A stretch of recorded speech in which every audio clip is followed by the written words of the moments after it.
Welcome, everyone, to whatever the hell this is, the first ever election 2020 Benzinga Newsdesk watch party. I'm Spencer Israel. Mitch, Hotch is here. We've got some people from our news desk who I'd like to introduce one by one. I will unmute them as I do that. Steve Krause. Hello, everyone. Guy with those big red backyard baseball-ish headphones. Mm-hmm. He is a new Benzinga Newsdesk analyst. I will bring on now Samuel Taube. I hope I pronounced your name right, Sam. You did? How you doing, everybody? Another Benzinga Newsdesk analyst, and here's the real tricky one. Othon Economopoulos. Did I get that right? Yes, you did. Yes, you did. Yes. How long have you been practicing that? You nailed it. Thank you. I appreciate that. So the five of us are going to be here for the next 2 hours, just kind of hanging out. What Steve and Sam are doing is they're covering this for Benzinga Pro. So they're the ones that are kind of actually like working right now, and they're going to be posting headlines in Benzinga Pro throughout the night.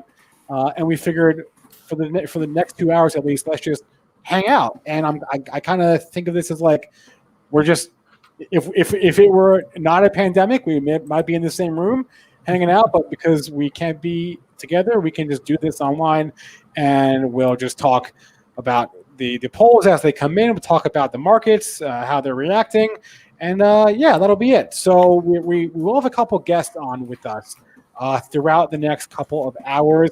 Our first guest is going to be a Benzinga staff writer, Chris Katje. He will join us at 8:15. He's going to give us some trading ideas for a potential Trump or Biden victory. We'll have Dennis Dick, who is the co-host of PreMarket Prep, every day at 8 a.m. Eastern Time. He'll be on with us at 8:30.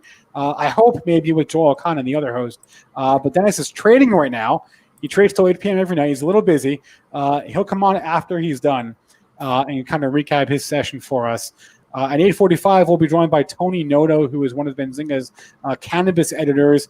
And Cannabis is in the headlines tonight. There are a number of ballot questions for cannabis initiatives, I should say, for cannabis. There are recreational initiatives for cannabis in 4 states and medical questions in 2 states. So cannabis will be talked about tonight. We'll also go through what else is on ballot initiatives across the country in terms of individual industries or sectors or even companies and how that could impact markets here. So that's kind of the gist of this. Again, I want to stress I have no idea what I'm doing, and we're going to just kind of see what happens here. We're here for you, Spence. I appreciate that. I appreciate that very much. So first thing I want to do is I want to go around the room a little bit, if I can. I have a couple questions for each of you. My first question, and Mitch, I'll start with you. Actually, let's go around the room. I wonder what everyone is drinking. All right. So what do you guys got? I mean, of course, just to keep me awake, a little coffee. Okay. A little coffee. Okay. A little water. Stay hydrated. Okay. Always. Is that it? Yeah, that's it, man. Okay. Cool. That's simple. All right, Sam, what are you drinking? Just water for now. I'm saving the big caffeinated guns for, as we'll talk about later, we've got a number of ballot initiatives in California that I'd like to ideally be awake to discuss. So we'll see. Well, Sam, we're only on until 9:30. I think you can last a couple hours. Yeah. Well, maybe. But counting these things, we'll have to see. Okay, Steve, what are you drinking? All right, I got 4. tonight. All right, and I'll show them off for you guys. I got a giant mason jar of water to keep myself hydrated. I've got a lovely glass of orange juice. Okay, because we got some orange juice in today. Yeah. I have some freshly brewed coffee. Wow, you are really from Arts Tavern from up north, Michigan, and then for later in the night, I got a Monster. So I'm rocking every sort of beverage you possibly can imagine. Othon, what are you drinking?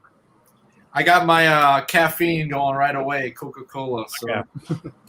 As for me, I just sent out a couple Benzinga people to get me some beer. Yeah, big shot over here. My next question, this is an over-under situation. So there are over 101 million votes cast in early voting or an absentee ballot. 101 million.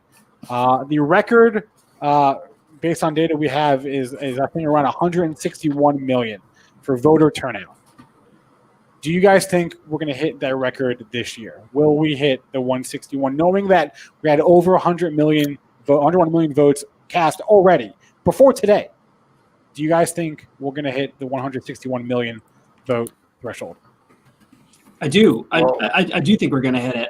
We've seen record turnout in terms of simply mail-in voting, early voting, long lines around the block. Even today, I've seen reports of people still waiting in line for voting. So I do think this is going to be record turnout. We had record turnout in the midterms in 2018. I think it's just going to continue, and mail-in voting has made that only the more possible. Well, you know me, I'm a Vegas guy, so I'd definitely take the over on that one. Okay. 60 million votes on election day. It's really not a ton in a country of more than 320 million. Yep.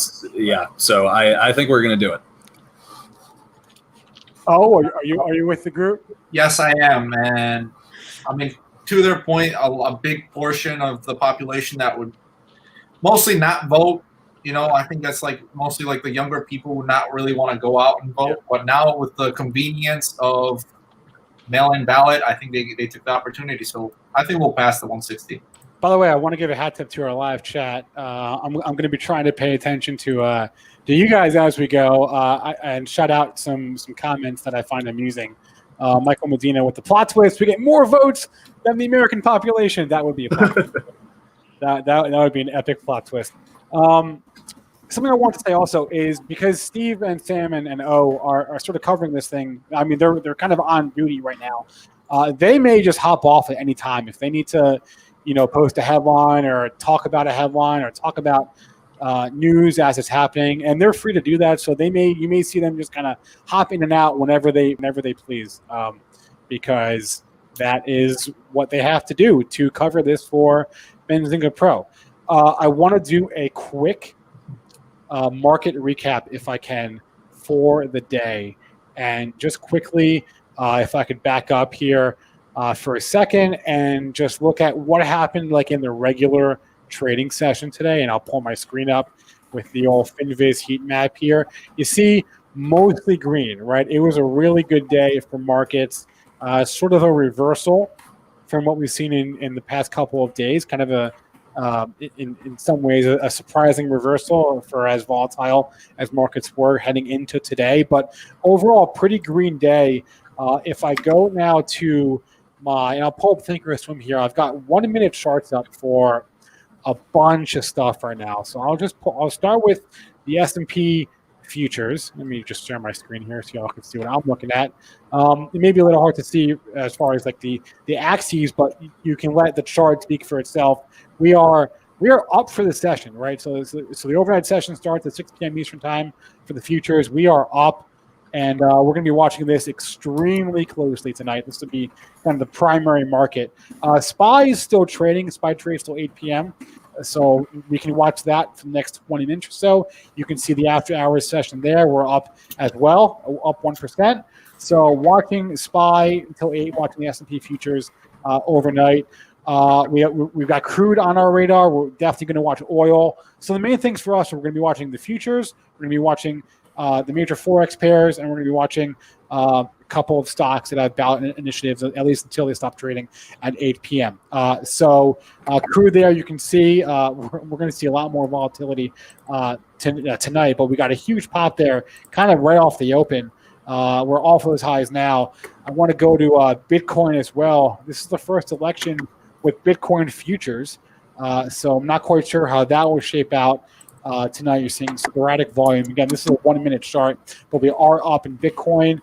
Gold, we're actually down. Wow, I did not notice that reversal in gold. So it looks like we are actually flat for the session in gold. Some major let's do these. This is the VIX futures. We're going to be watching that very closely, especially if it becomes clear that we're not going to know the results tonight. If we think, based on what happens later tonight, that it might take a few weeks to get the results, we will definitely see a pop in VIX futures. So watching that closely. I'm also watching the 10-year Treasury note futures as well. You can see a bounce off the lows of the session there. A couple major forex pairs I'm watching: the euro, dollar, pound, euro, and dollar yen. Those are kind of the three big ones there. So you can see what the euro dollar is doing. You can see what the pound dollar is doing, and you can see what the dollar yen is doing. You're gonna see some really weird stuff. If you ever watch forex, you know that these pairs they don't really trade a lot with a ton of range. They're usually pretty range bound. You're going to see some weird things happen with these charts tonight. And then, like I said, the last thing is watching the individual stocks that have questions on their ballot. So just to go through that for a second here, we're really watching cannabis. Like I mentioned, there's 6 initiatives on tonight. We have recreation up in Arizona, Prop 207 there. Montana, I-190. New Jersey is probably the big one, question one, because, of course, New Jersey brings the New York market with it. And we have South Dakota Constitutional Amendment A there. That's all for to legalize recreation cannabis. On the medicinal side, you got South Dakota and Mississippi with their own measures. So watching cannabis closely there as well, of course. Joe Biden has also said he believes cannabis should be legalized on the federal level. So if he were to win tonight, you can obviously expect a pop in cannabis stocks because of a Joe Biden win, and likewise a Trump win could mean the opposite. We have a couple of sports betting questions tonight. 3 states may or may not legalize sports betting. Maryland, Louisiana, and South Dakota are on our radar for that. So we're going to be watching DraftKings and Penn for the next 15 or so minutes. And then there are a couple one-offs. The big one probably California Prop 22, like you mentioned, Sam. The question, and Prop 15. And Prop 15, right. And Prop 22 would essentially make app-based drivers, is the language, app-based drivers, it would make them exempt from Assembly Bill 5, which essentially requires companies to offer benefits to employees, and basically is a reclassification of who is a gig economy worker and who is an employee. Uber and Lyft, the companies really, really want this to pass for obvious reasons. A yes for Prop 22 in California means that Uber and Lyft are exempt from this regulation. A no means they're not. So we're going to be watching this very closely. Sam, about Prop 15, give me the scoop there. All right, so Prop 15 is a small but pretty substantial change to the way that California taxes the value of real estate. Now, this might sound like kind of a granular issue, but you have to keep in mind this is the most populous state in the union, one of the top 10 largest economies in the world, and a number of cities like San Francisco in California are kind of restricted by a relative lack of developable land. So what this referendum does, current California law attaches the property taxes on a piece of land to its purchase price. The property taxes move up or down by, I believe it's limited to 2% or the inflation rate, whichever one is lower. But essentially, not a very big amount of space for them to move once the market value of a piece of land moves, right?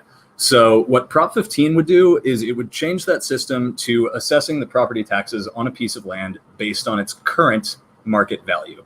Now, what that means is under the current system, if you bought a house in the Presidio of San Francisco 30, 40 years ago when San Francisco was seedier, not as expensive, kind of wasn't the tech hub it was today, you might still be paying very low taxes on it.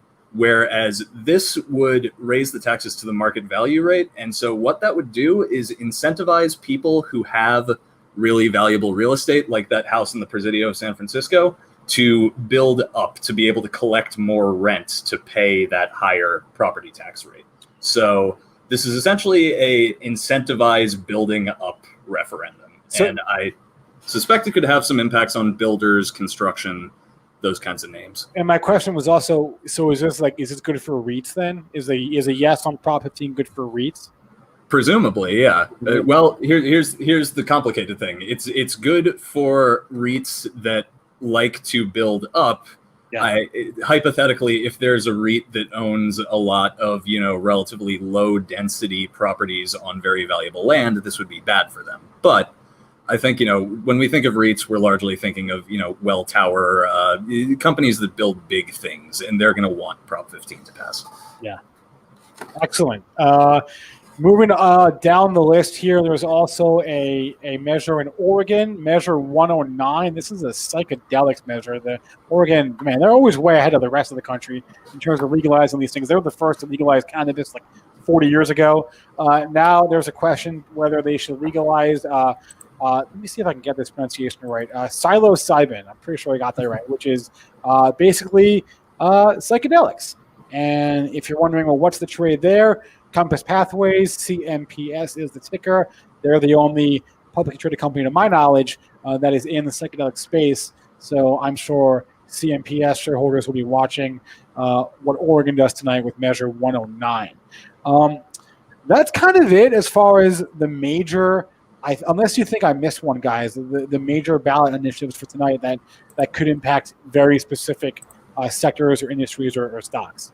There's one in Alaska regarding drilling, right. And I am pulling up my notes now because it's... Yep, no, I got it right here, actually. Alaska Measure 1. Alaska Measure 1 would essentially increase the taxes on oil production fields in Alaska's North Slope. So theoretically could affect drillers there, ExxonMobil, ConocoPhillips, Chevron, but BP. Yeah, BP, of course. So yeah, good call on that, Sam. Yeah, it's kind of interesting. I'm actually in Colorado, kind of one of the first to actually legalize psilocybin. But at the end of the day, it's you can say that there's definitely like the first innovators. Colorado was kind of first, and Oregon, it's on the ballot. So we'll see how it continues moving on. It's legal in Denver, right? I don't think Colorado decriminalized it statewide, but I might be wrong about that. Let's check that in. That's what we got the news desk, right? Real-time fact-checking. Look at that. Yep. News desk at work. While we're fact-checking that, the futures are kind of making a bit of moves here in the last few minutes. Let's pull them up. We had kind of a big dip around 745-ish, and we kind of moved down by about 15 points, recovering a little bit there.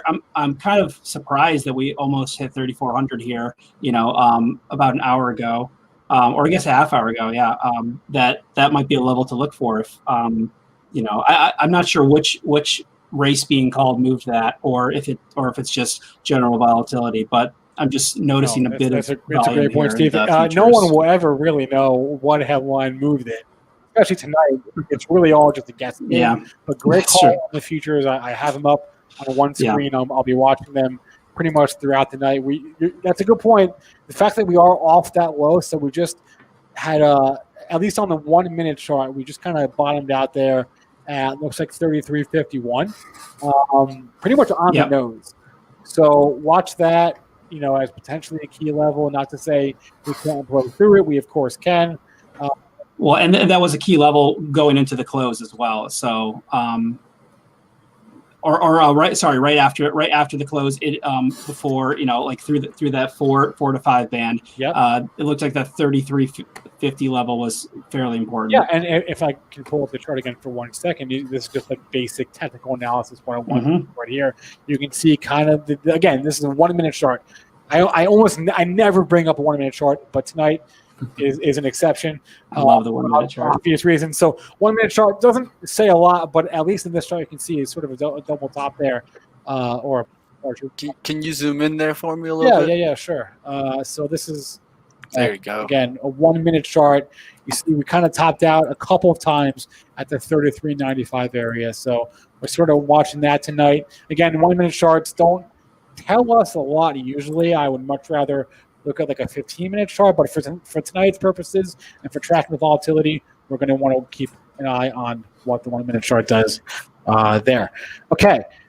It is 7:50. Somehow we've already killed 20 minutes. I don't even know how we did it. I don't know. Does anyone have any updates as far as like polls that are coming in or results? Yeah. All right. So I'm going to give a general update on what we have, what we're looking at, and what to expect over the next, I'll say, half hour. So right now we've already got 4 states being called. We got Vermont and Virginia in Biden's column. That's 16 electoral votes. and we got West Virginia and Kentucky in Trump's column. That's 13 electoral votes. Again, nothing super surprising there. Biden won Virginia, Clinton won Virginia in 2016. Biden is holding that that there. Now, some states that are reporting right now, Florida has 80% of the vote in, and it is incredibly close. It is 0.3% in between them, with Biden in the lead by about 30,000 votes. Nothing to call right now. Ohio's got 20% of the vote in. New Hampshire 3%. Indiana 16%. We're watching a bunch of these states right now as they're tabulating. And again, some of these states, as we'll probably go into later on in the night, are calculating and tabulating a little bit different. Georgia is decided to tabulate all their votes ahead of time, and they're just literally counting them right now. And so we should get Georgia in rather soon, versus Pennsylvania and Michigan were not allowed to start counting their votes until this morning. Georgia preloaded and tabulated those votes, and then they can just start reporting them tonight. And so Pennsylvania and Michigan, or Pennsylvania in specific, is one of the most important states to look out for. And we will very likely not get results in from Pennsylvania tonight. Not full results, at least. I would, caution anyone who is trying to call Pennsylvania early, because it's very sticky and messy over there. The big states I'm looking out for, as far as indication states, are Arizona, Florida, Georgia, and North Carolina tonight. Because these are states where if one candidate sweeps them, then the other one, is kind of toast. And if it splits, then it gets a little bit more complicated. But obviously, Florida is always an important state. And then Arizona is going to be a very interesting one to watch later on in the night, which will be reporting at 9:00. Maybe we should go over the schedules now for when these polls are going to close, because the states you mentioned, Florida, Kentucky, Virginia, all those polls close at 7. Yep. West Virginia closed at 7:30. Right. North Carolina and Ohio also closed at 7:30. Again, Ohio reporting 20%, and North Carolina, right, I see it less than 1% reporting right now. So again, got a ways to go for them. But so 8:00 is the big band, and there are so many states that are reporting 8:00. I'm just going to read them. I'm just going to go and read them off. Go for it. Alabama, Connecticut, Delaware, Florida, Illinois, Kansas, Maine, Massachusetts, Maryland, Michigan, Mississippi, Missouri, New Hampshire, New Jersey, Oklahoma, Pennsylvania, Rhode Island, South Dakota, Tennessee, Texas, and Washington, D.C.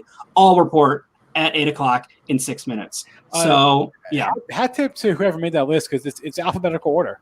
Oh, yeah. Was that you? That was me, yeah. Good job. Thank you. Did you sing the song to yourself while I you were did doing it? I did not sing the song while I was doing it, but it was very helpful. I sang the song as he was saying those states. Yeah. So in that 8:00 band, we have obviously some standout states there. Florida, obviously being a big one, and again, Florida is already reporting some preliminary results. They started at 7:00. They're finishing at 8:00, which is, I think, what is preventing the rest of it from coming in, that last 20%.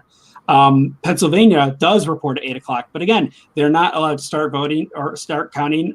I don't know if it was when the polls opened or if they're not allowed to start counting in 5 minutes, but it's basically going to be a long night in Pennsylvania. And then Texas is another bellwether state.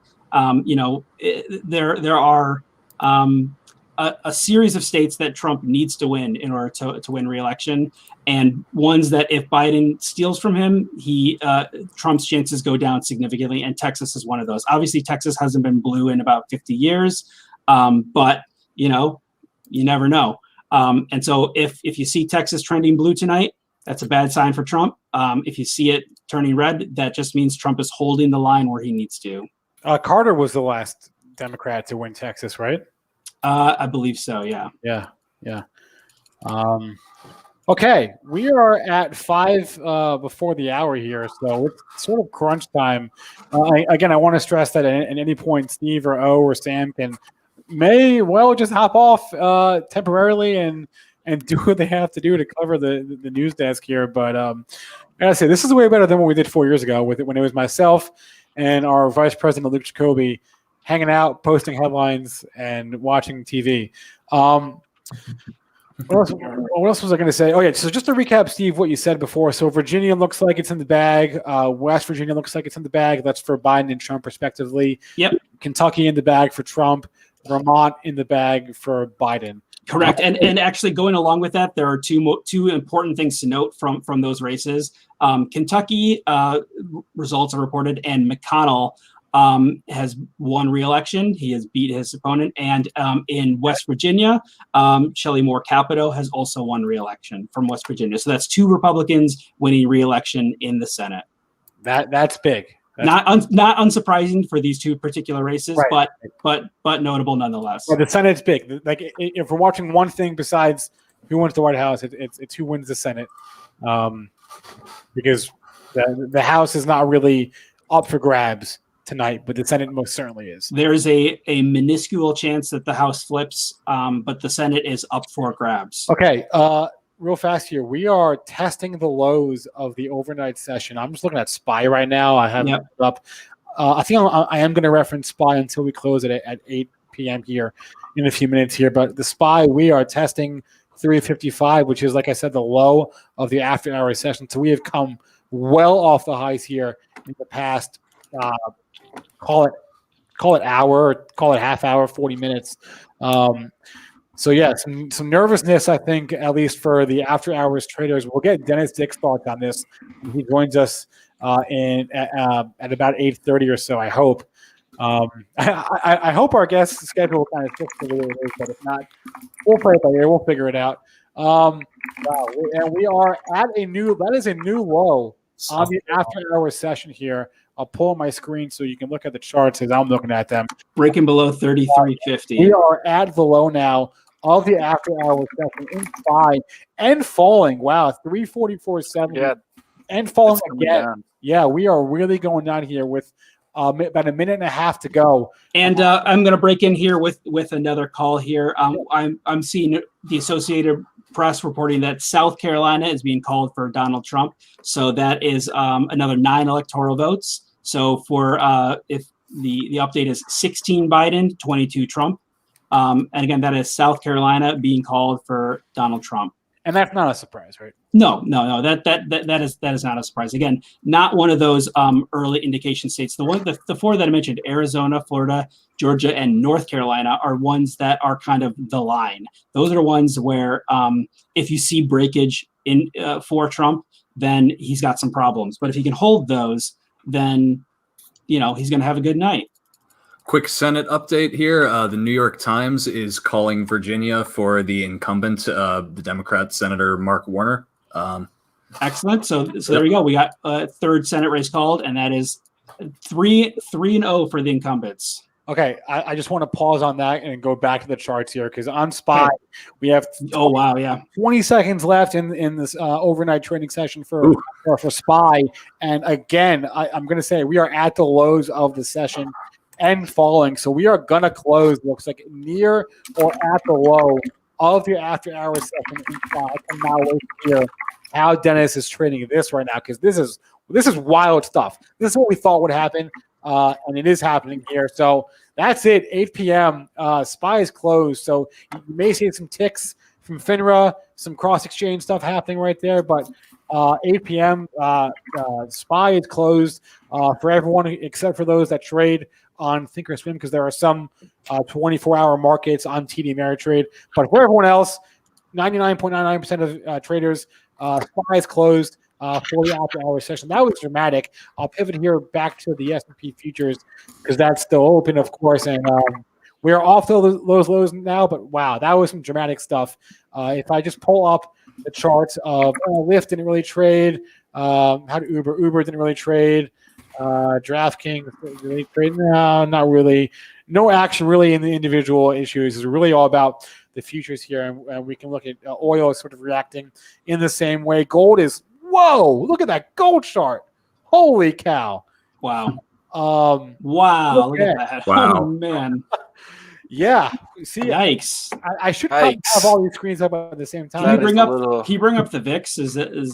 What's that? Yeah. looking Yeah, like? VIX. Yeah, there we go. You would expect VIX futures are spiking, inversely correlated to everything else here. So wow, that gold down was wild stuff right there. So yeah, that is wild. And I also have one more quick thing that we're hearing. We're hearing some, and this is a good segue into some trends that we're going to see for tonight. Because of mail-in voting, because of absentee voting, this is an unprecedented election that no one's ever seen, and so we're going to run into a lot of stuff that that is unexpected and that we don't know about. So the first of many, we're hearing out of Georgia that Fulton County, which is the county that Atlanta is in, so that hosts about 1/10 of all Georgians, is not expected to fully report results tonight because let's see, absentee by mail processing at State Farm Arena was delayed 4 hours because of a water pipe burst in a room. And so one of the largest precincts in Georgia is basically not going to be reporting, at least tonight. We might get some of those results overnight, but again, Georgia is don't expect full results tonight, and we are getting a bunch more results here. So if I can run down these, okay, we just got let's see here. We got Rhode Island for Biden. We got, let's see, Cory Booker wins re-election in the Senate. Edward J. Markey, Democrat, wins re-election in the Senate. No surprise. Richard J. Durbin, Democrat, wins re-election. And so, Markey was in Massachusetts. Durbin was in Illinois. Christopher Coons. Chris Coons won re-election in Delaware. Trump won Oklahoma. Let's see here. We got Jeanine Shaheen, Democrat, wins re-election to the Senate in New Hampshire. Jim Imhoff wins the re-election in the Senate in Oklahoma. Jack Reed wins re-election. Democrat wins re-election to the Senate in Rhode Island.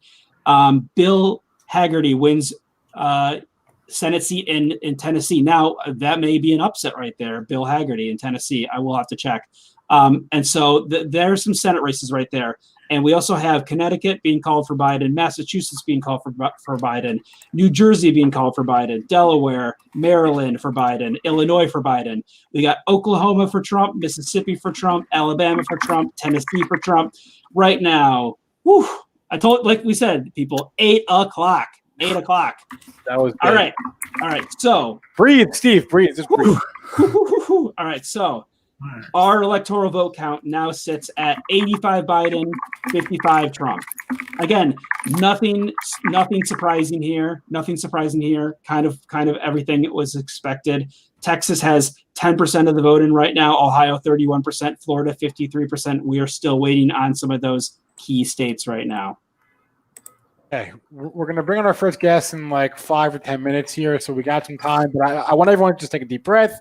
I got some Guinness now with me, so we can all just breathe. All right, yeah. Oh, there you go. The dark stout. I like it. Just to recap, we're at, and so very early, we're at 85 electoral votes. 1 second. 85 electoral votes for Biden, 55 for Trump. No upsets yet, but the night is young. Okay. So all right. I want to ask in the chat what Bitcoin is doing.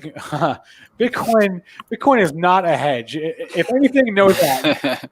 Bitcoin is not a hedge. Bitcoin dropped with the rest of the market. We are at 13,970. So we're sort of like just kind of hanging out well off the lows of the session, but not anywhere near the highs.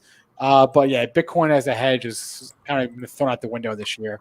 So Bitcoin dropped with the rest of the market in that little downturn there, just as 8 o'clock was happening. Okay, I want to open the floor. I feel like Sam and O haven't spoken a lot. If you guys have something to say, I don't know.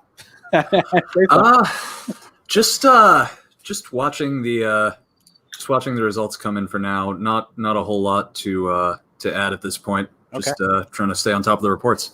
Yep. So one thing I will note is just how close Florida is. Now, again, that is not a surprise. That is not a controversial thing. That is something that people going back all the way to 2000 will have some PTSD and flashbacks to. Why is it always Florida, man? It's Florida always is close. And Pennsylvania. It's always you. Yeah, it's Florida and Pennsylvania, but Florida in particular is with 85% of the votes counted. It is Trump with 49.6% and Biden with 49.4%. So 0.2% difference with 15% of the vote yet to be counted in Florida. And again, that is a very important state for Trump. He needs to win that. There are a lot of needs that Trump has and a lot of wants that Biden has. Texas is a want for Biden. Florida is a need for Trump. Ohio is a want for Biden. It's a need for Trump. So if any of those states were to turn, that could essentially color the entire result. Yeah, so that's why those early indication states are in lieu of not having Pennsylvania, because Pennsylvania is likely to be one of the big deciders of the night. In lieu of having Pennsylvania report tonight, we kind of look to these other states where we can kind of see if we can call the race ahead of time or just get a better indication of where the night's going. And so yeah, if Florida, if Florida goes blue, if Ohio goes blue, bad for Trump. But if they hold red, then Trump is doing well. All right, 8:07 here. So we got a bunch of results there at the turn of the hour. I haven't really been watching the wires. I should also mention, for those of you who are subscribers to Benzinga Pro, you can kind of get a feel for what these guys are doing right now. Doing a much better job this year than Luke and myself were doing 4 years ago. But we're just trying to cover this thing as best we can with definitive results, right? We're not trying to speculate. We're not trying to put our opinions. We're only putting definitive results in the Benzinga Pro newsfeed. There it is for Pro subscribers. And I'm wondering, guys, if you think Trump's massive upset 4 years ago is sort of making the media, the people that essentially call this race, whether it's the AP or the New York Times or any of the cable news networks, whether it's making them a little bit gun shy with regards to calling this race. I mean, so far it does seem like we've seen some pretty early calls. So I'm not so sure about that. I know in terms of the polling, that has been massively adjusted to avoid a repeat of the kind of lack of visibility that we had going into 2016. But I don't know. It seems like results are coming through pretty quickly. Okay. Yeah, we are seeing some people. I've seen reports online of Fox News is hesitating to call Florida yet. A lot of people hesitating on Florida. I did see Illinois being called incredibly early by the Washington Post, but we didn't yet report it. They the main people we're relying on are the New York Times and the Associated Press, simply because they have the largest network of reporters on the ground at the precincts, calling in. They put in the infrastructure and the effort. And it's, when I'm citing some of these races, it's New York Times and the Associated Press.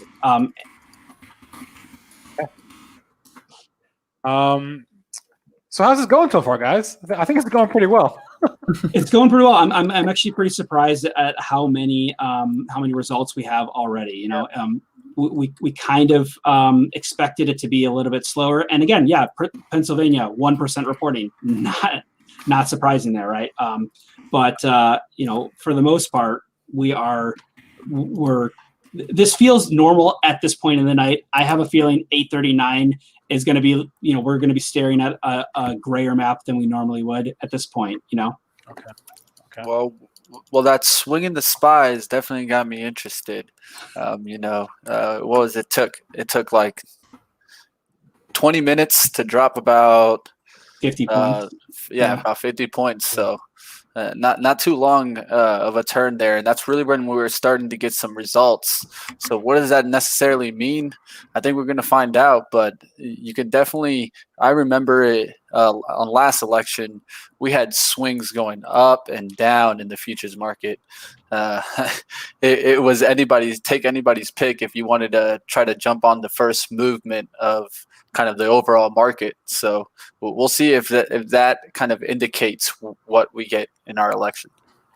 And I just want to go back to the charts here as frequently as I can. Dare I say, things have quieted down for a moment. Don't you dare say. I just said it. Well, all right, so I'm being told I should zoom in on my chart. So we're just sort of hanging out at the 35, 52, 50 level in the S&Ps. So we are well off the lows that we hit there at 33, 36 and a quarter. So it's been a relatively quiet couple of minutes. I may have just jinxed it, but there we go. I'm just trying to keep a really close eye, if I can, on the futures markets tonight, especially now that it's after 8 p.m. and the after-hour session is closed. All right, I want to bring on our first guest here, if I can, Chris Katje. He is a Benzinga staff writer, joining us now on the Benzinga Newsdesk election watch party, whatever you want to call it. Chris, how's it going? Hey guys, how's it going? It's going. It's going. Are you watching the results so far and on the markets? And do you have any thoughts? Yeah, I'm trying to keep up with all the results pouring in here and what's going on with the SPY. And yeah, so just everything seems to be moving a lot right now. Yeah, that you can certainly say that.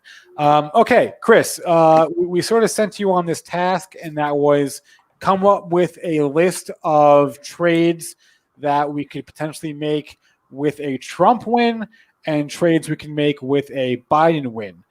So let's start with Trump. He is the incumbent. Give us some Trump winning the White House trade ideas. All right, so I think with Trump, I mean, one of the biggest sectors to watch is going to be defense.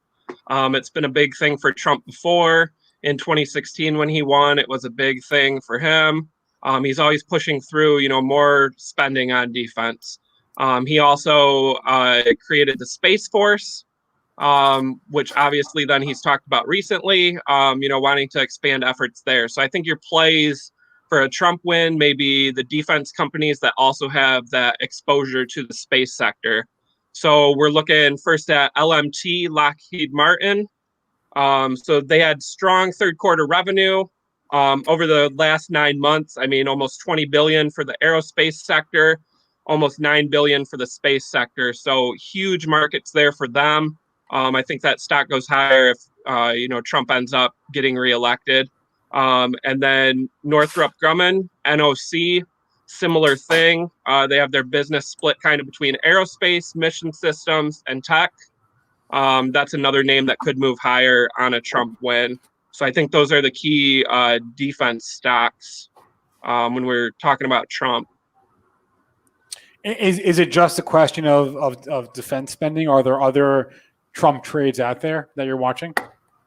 Yeah, so then watching oil, a lot of oil stocks actually moved higher today. Again, the market trying to figure out which candidate's going to win. So oil stocks, I would actually say it's not necessarily more of a Trump win, but more of a Biden not winning. So two stocks that have been tied to fracking that I was watching are symbol HP, Helmerich and Payne, and then symbol PTEN, Patterson UTI Energy. So again, you heard fracking heavily during the debates. It's been a hot topic. Trump accusing Biden of wanting to ban fracking. Biden saying that's not the case. But ultimately down the road, with Biden focusing on clean energy, the oil and the fracking stocks are going to get hurt. So again, I think Trump winning is definitely going to help the oil stocks. And then there's two pipeline companies as well. So symbol ET, Energy Transfer. They own the Dakota pipeline. And then symbol TRP, TC Energy. They own the Keystone pipeline. So those are two pipelines that Biden spoke out against. So obviously, if he gets elected, those stocks are going to see some pressure in the short term and long term. And a Trump win is going to, take that pressure off and could even help them down the road. And then also for Trump, I think healthcare, you're going to see the large private insurers benefit from his healthcare plan. So UNH, United Health, it's the largest private insurer in the U.S. And then HCA Healthcare is another one I'm watching. They own a bunch of hospitals across the U.S. And I want to just add, these are trades, right? These aren't necessarily things that you want to buy and hold, assuming that another 4 years of Trump means that these sectors, these industries are going to rally. That's not necessarily the case, right? These are just short-term trades you're watching. Yeah, this is mainly short-term trade ideas. Again, we don't know if we're going to have election results, fully tonight, but I think you're going to see a shift in the market tomorrow based on the results tonight, and those are the sectors that I think benefit with the Trump victory. Perfect. Was there anything else on that Trump list? That's what I've got on my Trump list. Okay. Well, Chris, one question Mitch, that I have for you. One. Yeah, one question I have for you is one stock that I've been watching, and I've been watching this stock for a long time. Mentioned it on PreMarket Prep, our morning show, all the time. Is going to be Workhorse and Lordstown Motor. Oh, we can't get away from this Workhorse stock. You can't. All right. Yeah, so if you pull up that chart for Lordstown Motors, the stock rocketed higher today. So this is a former SPAC. It's a hot one. And actually, Trump, has really praised this company. So they have the Endurance electric truck that they're working on. And he actually had a prototype of that truck at the White House earlier in September. He showed off the truck to reporters. He's praised the company because they are turning a former General Motors plant in Ohio to do the production of this. So they're bringing jobs to Ohio. Obviously, Ohio is a battleground state. So that's a stock that could benefit from electric vehicle play as a Biden stock, and also benefit as a name that Trump has liked and put, gotten behind. And then Workhorse. So we've talked about before on all the different shows, they own 10% of Lordstown Motors, and they're also going to get royalties on that Endurance truck as those are sold. So that's another name to watch on that. And then Workhorse working on a possible post office deal as well. It's weird too. Lordstown is one of a number of recent electric vehicle companies to go public via a SPAC. And of the group, Lordstown is kind of the only one that hasn't totally collapsed after its merger, right? Hyliion is just can't find a bottom here, although it had a green day today, I guess, which is, wow, I didn't even realize Hyliion was up 10% today. But the rest of these things, Ride, which is Lordstown, RIDE, kind of just seem like it's outperforming the group. So that's interesting for me. I have driven past that factory in Ohio that you mentioned, Chris, so I can confirm that it exists. I can't confirm what they're doing in there. Okay. But I can tell you that it's real. I've driven past it twice, and it's there. Well, that's good news for shareholders, I guess, then. So. What do we have?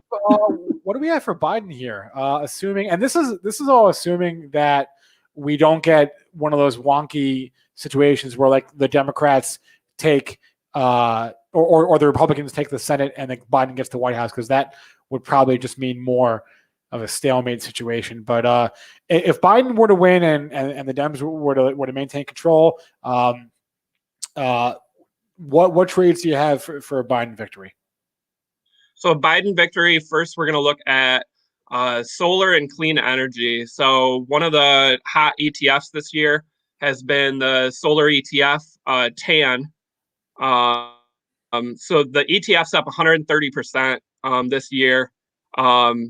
It's got $1.8 billion in assets. They saw strong inflows in September. So some people, are, really thinking that a Biden victory, is going to happen based on that. So solar is going to be one of those sectors that's talked about a lot if Biden wins. And that takes us into so Next Era Energy, symbol NEE. They actually passed ExxonMobil this year as the top energy company by market cap in the U.S. So they're one of the largest solar and wind companies here in the U.S. Their clean energy division operates out of 37 states and Canada. $19.2 billion in revenue last year. The stock's up huge. So over the last 10 years, up 430%. It's also a big electric company. They have lots of different energy divisions, but they're really focusing on clean energy. And it's kind of been the antithesis to the ExxonMobil trade. As it passed it, it kind of represented that, clean energy passing oil. So the market kind of, demonstrated that itself. And then another solar play, Array Technologies, ARRY. So they had their IPO recently. They developed trackers, which are more energy efficient and less costly for solar panels on the ground. They own a patent as well, so they can use one motor to drive multiple rows, whereas all their competitors have to have one tracker for every single row. So obviously, when you're talking about getting customer wins, they're gonna get deals done because they have that patent and they're able to provide lower costs. The revenue went from 290 million in 2018 to 648 million in 2019. So great time to IPO with revenue doubling there. They upsized their listing, and I think it's a name that didn't get enough attention with the IPO, and I think it'll be one of those solar stocks that we talk about if Biden wins. I want to add a couple more to your list as far as renewable energy tickers are concerned. These are ETFs. I'm a big ETF guy. If you're looking at ETFs by percentage of revenue exposure to alternative energy, Chris, you mentioned TAN. That's, of course, near the top of the list, but there are some more tickers out there I want to throw on your radar. Again, if you want to go long clean or alternative energy, these are the ETFs with the most exposure. ICLN, that's the iShares Global Clean Energy ETF. That's got a lot of exposure to revenue exposure to the space. FAN, which is kind of self-explanatory there, that's the Global Wind Energy Index Fund. That's from First Trust. So FAN is also a big one. And then ACES, which is the Alps Clean Energy ETF. Those four funds, the ICLN, the TAN, the FAN, and the ACES, those all have the largest exposure or allocation, I should say, to alternative energy companies and revenue within the holdings of their funds. So just a few tickers to throw on your radar. Chris, was there anything else on your Biden list? Yeah, so we've got two more sectors. Electric vehicles. So Tesla's been called a big winner if Biden wins. Biden's really going to push for electric vehicles, the infrastructure, the tax credits. So that's going to help Tesla compete more with your large automakers like Ford and GM because those credits are going to bring those prices down. He also talked earlier this year about a cash for clunkers program. So similar to what Obama had, except the difference is people are actually going to be encouraged to trade in their existing cars towards electric vehicles. So that's one way where he's really trying to push for electric vehicles to, really take on in the U.S. And then another thing in that was the infrastructure build out. So he's called for the building of 500,000 charging stations across highways in the U.S. So there's two stocks that are kind of peer plays on that. So BLNK, Blink Charging. So they have the charging stations for electric vehicles. And then there's also Switchbacks SBE, which is a SPAC that's going to merge with ChargePoint, which is another one of those electric vehicle charging stations company. It's backed by BMW, Chevron, American Electric Power. They have over 100,000 stations. They have deals with lots of different companies. They work on the commercial side of things where companies can have charging stations installed right there on the property. They work with cities, and municipal or cities as well. And then turning to infrastructure, so we've got symbol J, Jacobs Engineering. So again, if we get a blue wave and Biden wins and the Democrats control, I think a large infrastructure package passes, and you're going to see those names really take off. So Jacobs Engineering already has a backlog of almost $24 billion, but they're gonna get some large deals out of this. They're one of the big players there, and I think that's a good trade on a Biden win. Another one I have, it's a smaller company, PSN, Parsons. So they actually have their business almost split 50-50 between cybersecurity and infrastructure. So we talked defense for Trump. Biden hasn't come out with a lot for his defense play, but one thing he has talked about is cybersecurity. So I think this is kind of a strong play because you're going to get exposure to cybersecurity, but then half of their business is also infrastructure where they help with highways, bridges, rail, tunnels, air. They have a backlog of $7.7 billion. They have deals with the Department of Defense, deals with the Department of Energy. So it's a strong play there, I think. And then an ETF for you would be PAVE, which is an infrastructure ETF. So again, if a large infrastructure bill passes, this is a great basket of over 90 companies that really play in there. That was a lot of tickers you just threw at us, Chris. So if you didn't get all that, use the rewind feature and write all that down, because that was some really good stuff, Chris. I don't want to keep it too long. Was there anything else that you had for us, or any final thoughts or insights or anything from the House of Katje? No, those are the main ones right now. We've had lots of different articles on the site. There'll be one out again that kind of covers all the Biden and Trump stocks that I've written about over the last week. So people can go there and find that. You mentioned some ETFs. I think ETFs are a good long-term way to play a Biden or a Trump win. But again, those stocks were the way to kind of play the short-term trade of, if we get any sort of indication tonight or over the next couple days. So do you guys have any picks to add or any questions? Wait, actually, question from our chat here. What was the ticker again for ChargePoint?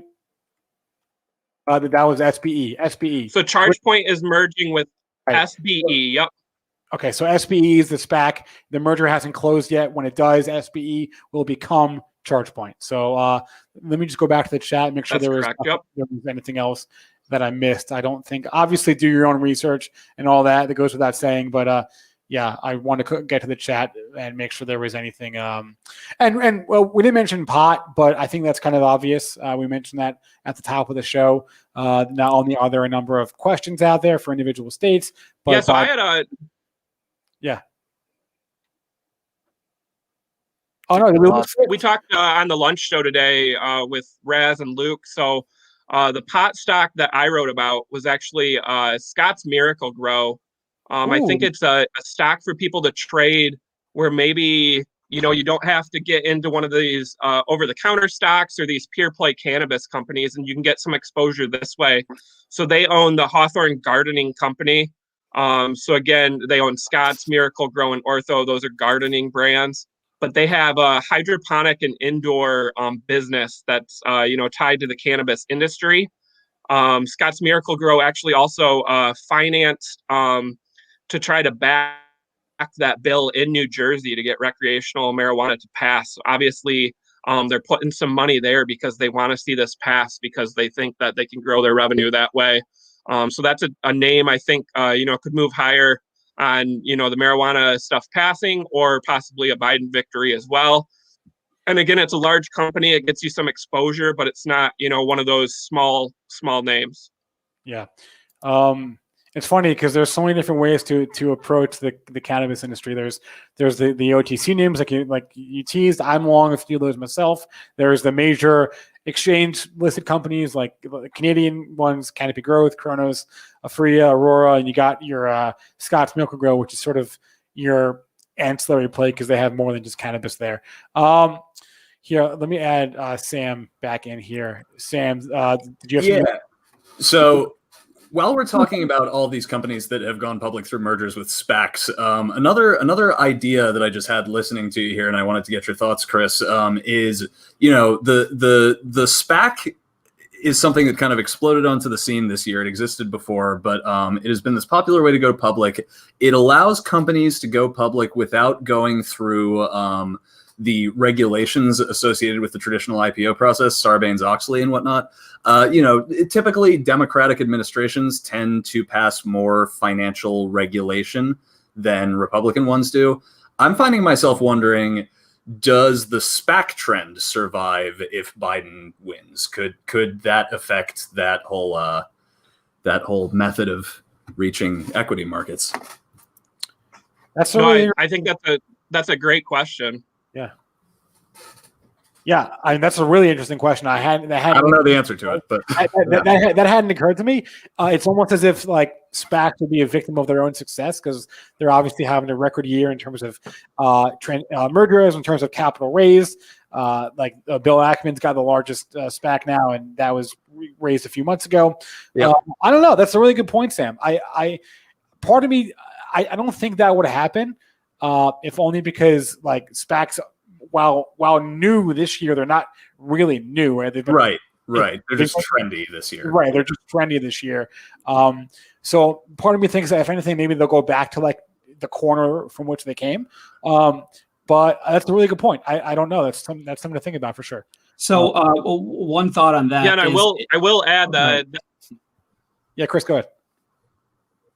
The SEC chairman did actually kind of talk about, maybe some more regulations for SPACs. So one of the things that they want investors to make sure they know is who are the people behind the SPAC, how much money are they putting in, and what % ownership are they going to have after. And they want that to be abundantly clear in the SPAC offering. So that's one thing where if you ever look at an IPO filing, it's really spelled out who owns how many shares, who are the 5% owners.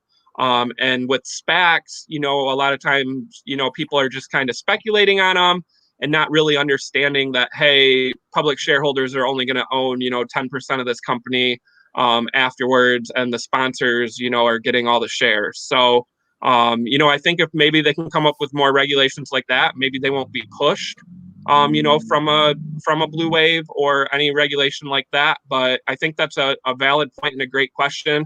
And we have kind of seen SPACs die down a little bit. So maybe that takes the heat off of them.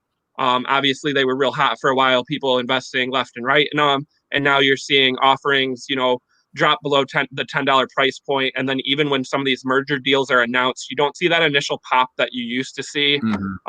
So, maybe there's not as much pressure there. And like Spencer said, they go back to the corner. Well, interesting point about the SEC commissioner comments. I hadn't heard that. So that kind of implies maybe we'll be seeing more regulation in that space, no matter who is president at the end of tonight. I think it's something that, companies have been looking for ways to get around an IPO for years now.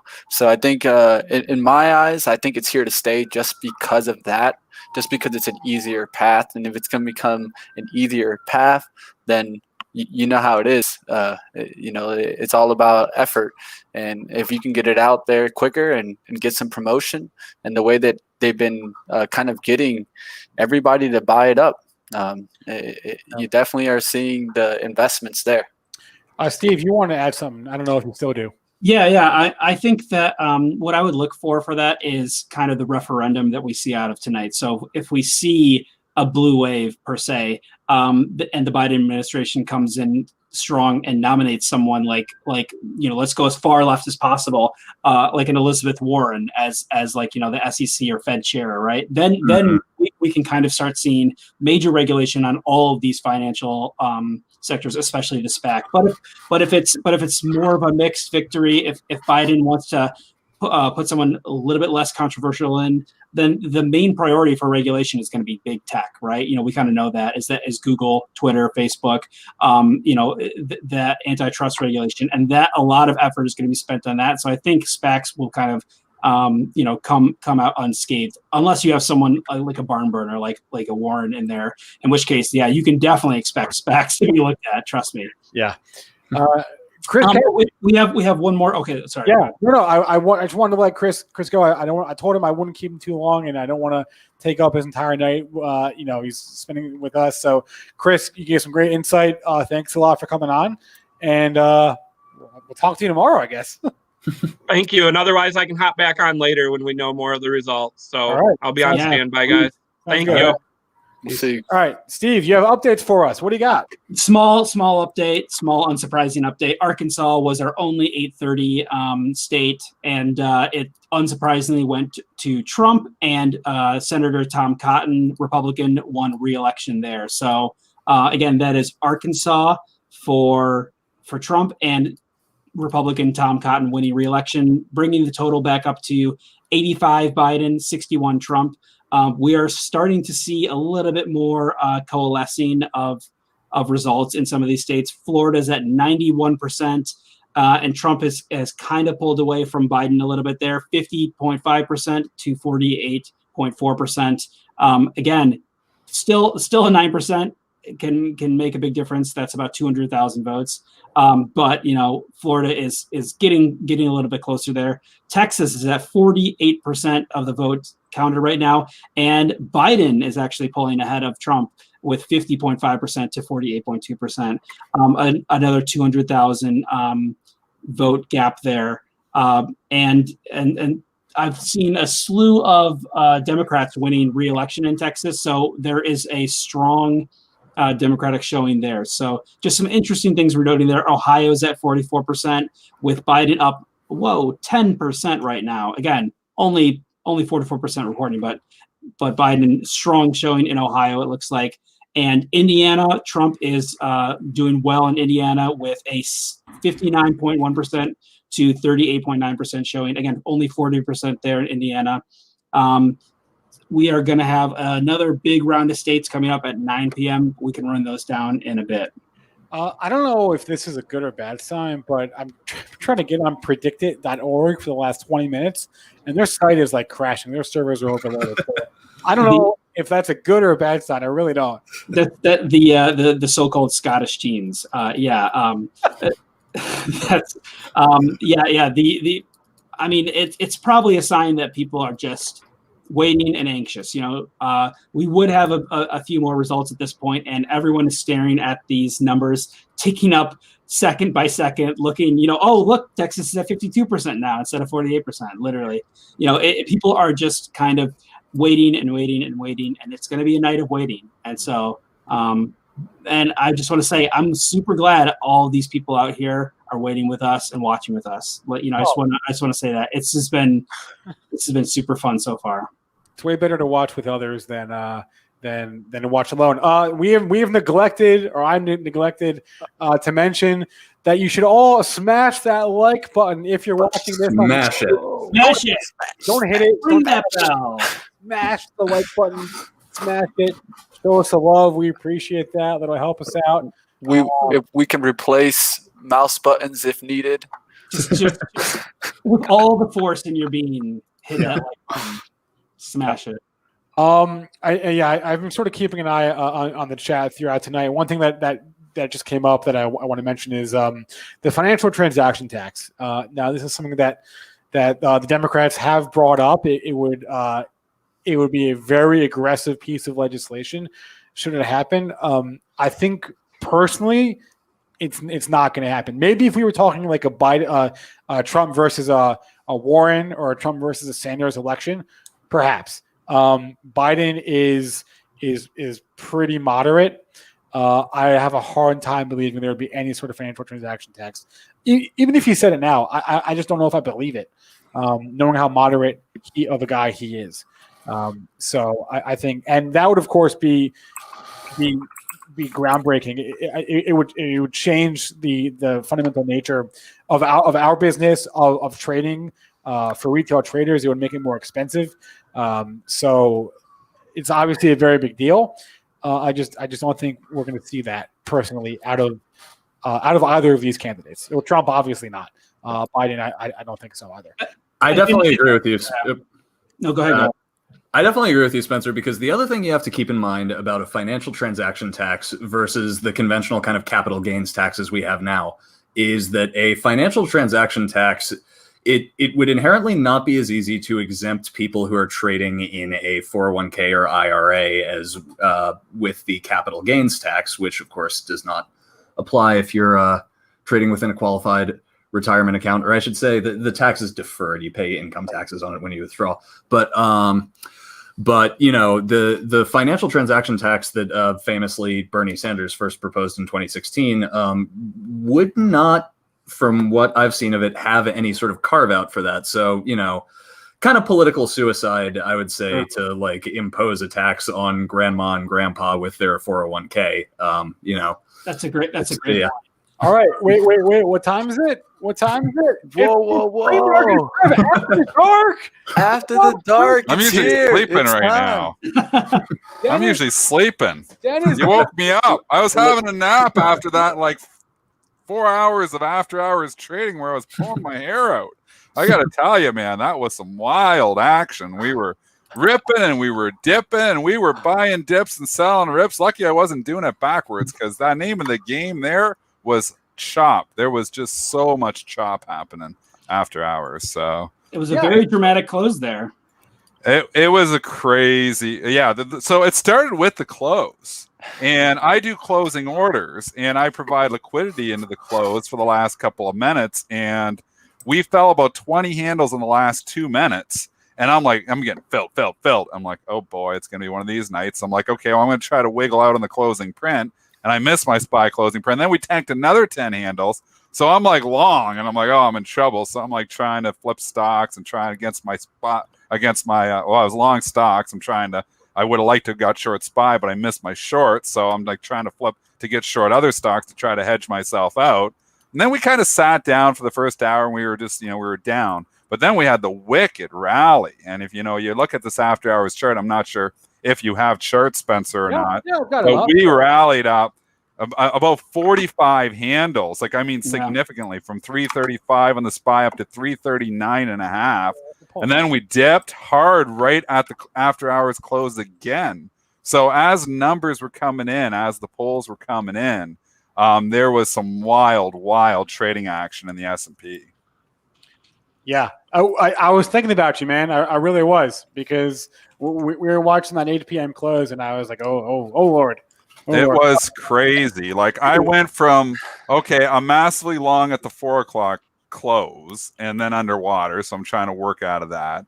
And then I went from like being massively long to massively short because we had this rip your face off rally after 6 o'clock where we were just ripping higher. And then I'm short pretty massively. I'm like, I almost need a dip now. And then the trading gods threw me a huge dip there in the last, 10 minutes. Where we went down really hard. So if you were fading in that after hours session, you were making money. So it was a good session for me. The fade trade was fully on. We're down 9 handles right now in the S&P. So, where we end up, anybody's guess here, but I wouldn't be chasing moves. I'll just say that. Hey, what the hell happened with gold there for a second? Did you see that? What was that? I don't know what that was. Was that just like an odd lot or some random order? But my chart is showing a ridiculous drop in gold. What time was that at? I know you don't get the futures quotes. Ken. Yeah, it was at here. It was at 8 p.m. So it was probably some. While you pull up that gold chart, Triple D, I can see from the hair indicator we had some good trades. They haven't shaven here in like 4 days. It's just been in the trade cave. My wife locks me up in the trade cave, and I cannot leave. So. That's called the face of hard work right there. I can see it. I can see it. The face of hard work. When you got the 2 young kids and the trading nonstop, it makes for it makes for some long days. I'll just say that much. So, but it's been a good day. It's been a good day, trading day for me so far. I mean, we are, obviously. A long ways from knowing who the victor is going to be here. And I don't know, I've just joined the broadcast now, but obviously, there's, we talked on the pre-market show about the Biden stocks, the Trump stocks, the Vegas odds, which had it over 2-1, I saw as much as almost 3-1 this morning against Trump, got close to even there after they've announced Florida. It looks like Florida is going to go Trump. So this is getting to a point where it's looking more like a toss-up. Is there any update here? I know, obviously, Pennsylvania, I believe Biden's winning significantly in Pennsylvania.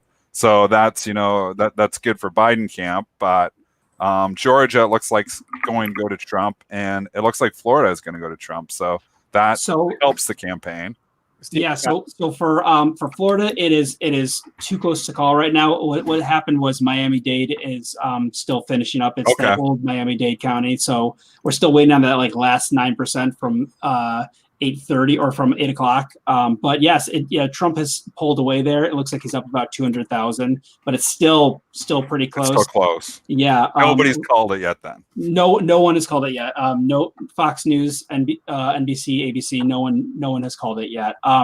In terms of, North Carolina, Biden's doing well there. Pennsylvania, Biden's up 10% of the vote reporting, but that's what people have been, and this is a good thing to note, what the blue mirage and red mirage that's been kind of floating around the last few months of, we're going to get waves of information, both from early voting and from from not early voting, because it's going to take a while for that early voting to come in. So Pennsylvania might be one of these states that turns blue very early, and then ends up, we stop getting a bunch of blue, then the red starts coming in, and then we're going to start seeing a bigger picture of things. And so you want to be a little bit careful. Texas right now, Biden's up about 5% in Texas. I don't know if that's crazy that if he could take nobody thought Biden could take Texas. They were chasing the bus out of the state. It's one of those. It's what I called a want for Biden and a need for Trump. If Trump wins it, Trump needs to win Texas, and if Biden wins it, Trump is looking thinner and thinner in terms of his path to victory.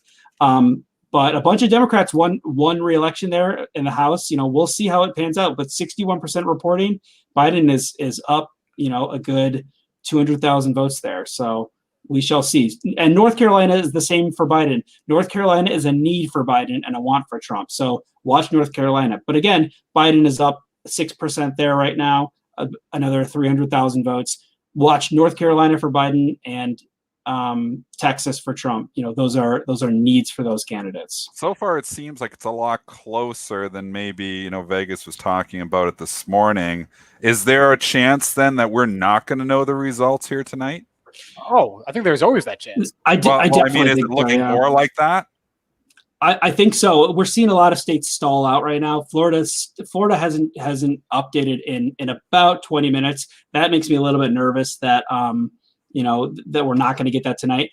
We heard earlier that there was a water leak in a ballot counting place in Georgia, in Atlanta, basically. So 10% of the voting population of Georgia. We won't get those votes until tomorrow, basically, or early in the morning, because it delayed voting and vote tabulation by 4 hours. They said that was a report earlier. So Georgia, we're not going to get tonight. Florida, we may not get tonight. Pennsylvania, I definitely do not think we're going to get tonight. It's been creeping up there, but it's kind of stopped at 10%.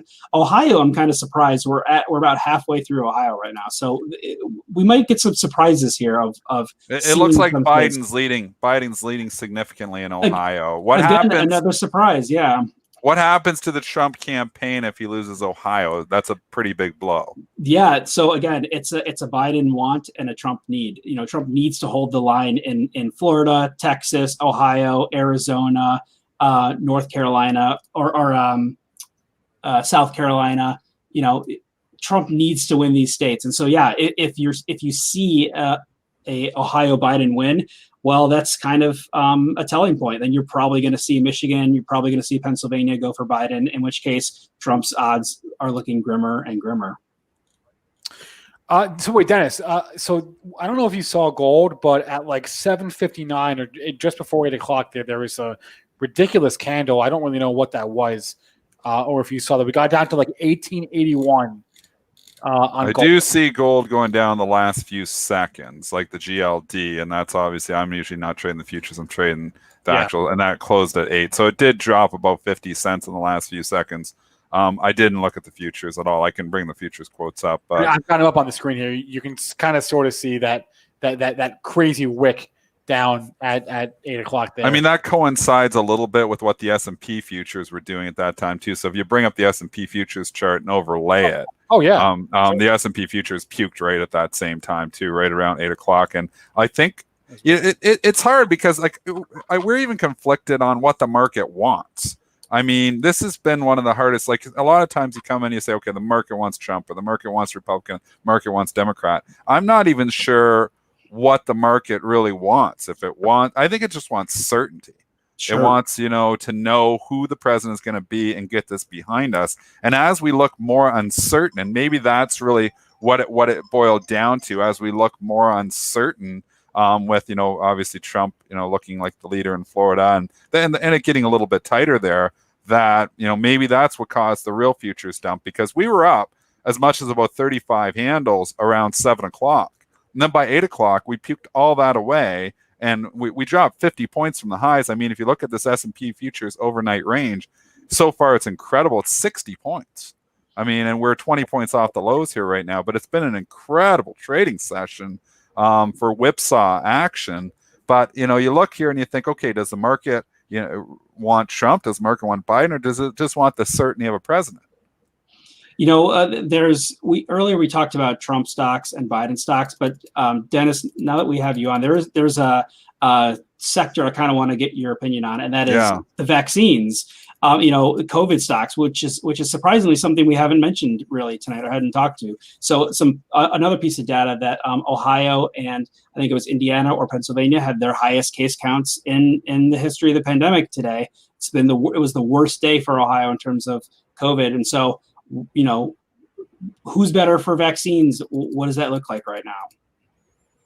I mean, that's a tough call too. It's so difficult even within sectors. Like obviously the obvious ones. I mean, if you're just looking at sectors, and what I had written on my little cheat sheet is if it looks like Biden's going to win, you're thinking solar. You're thinking the pot stocks. Those are easy slam dunks. You're thinking short the banks because more regulation. Obviously Trump was a lot looser with the regulation. So, those are more obvious plays. Maybe you're thinking short oil, but, again, those trades might be crowded too. So it's not necessarily the case. But when you look at vaccines, I mean, what matters more? Probably, if Trump was to win, obviously you start thinking the reopening trade starts to just naturally come back on because Trump he's not going to put the country into a lockdown. I mean, if COVID continues to spread, let's say hypothetical situation, Biden wins and COVID continues to spread. Well, we know how Biden, has already said that he values human life over the economy. And would he put us into, a temporary lockdown again? I mean, there's the possibility that could happen. I don't think there's any chance that happens under Trump. So in that case, the vaccine becomes much more important because, it becomes much more important to the stocks anyways, because that's really the only way out. Where with Trump in, I don't think the vaccine's quite as important because Trump's keeping it open no matter what, at least to the economy. We're not talking human life here. We're just talking the stocks and the economy. And I think, under Trump, I think Trump's got in his head that, he's going to fire Fauci and, he's going to, he's going to fire Fauci. He thinks it's just a little bit worse than the flu. He had it. He recovered quickly. So I tend to think that the vaccine stocks are more important to Biden than it is to Trump. But that's just, my own opinion. I don't have any. Dennis, well, obviously, because you're Canadian, but how do you have alarms right now? There's nothing happening for you. These are ratings changes that come in. So I have I literally have ratings changes that are coming in, and it alarms me. So this is how I trade.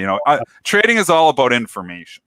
So I mean, if I'm trading after hours, I need the information as quickly as possible. I can't just always be looking at my Benzinga Pro. I can't always just be looking, I've got information coming out from. So if I can hear the information, it's an advantage for me. And this is why Charles on the Benzinga Pro is so important. I have Charles squawking all the time because he will often read me information.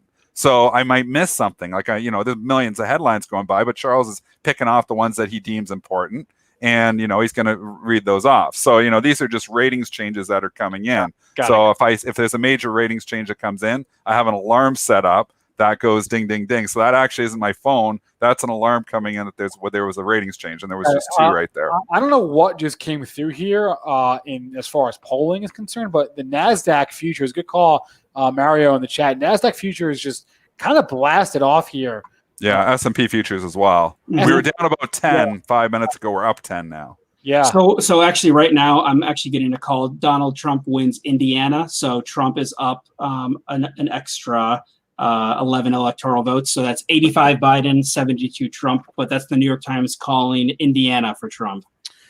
And Dennis, my last question for you was, have you heard from Joel?